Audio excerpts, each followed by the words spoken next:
certains cancers, effectivement, peuvent devenir des maladies chroniques. Si on prend le cas, par exemple, des tumeurs neuroendocrines, certains types de tumeurs neuroendocrines, elles sont des maladies chroniques parce qu'elles sont là, les cellules se développent lentement et les patients vivent avec. Parfois, on ne fait même pas de traitement et voilà, c'est une maladie qu'on porte. C'est aussi de plus en plus le cas des cancers du sein métastatiques, par exemple. Parce que quand on a un cancer du sein métastatique, c'est-à-dire le cancer est parti du sein et a diffusé ailleurs dans le corps, dans d'autres organes, là aussi, si ce cancer se développe lentement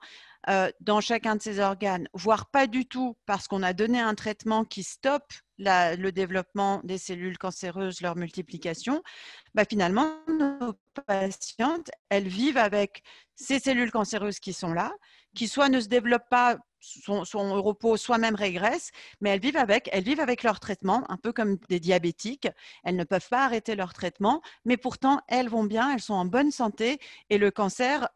n'est pas actif. Donc oui, le cancer est devenu, dans certaines formes, une maladie chronique et c'est pour ça que c'est très important de vivre, enfin, d'apprendre à vivre avec et aussi de mettre en place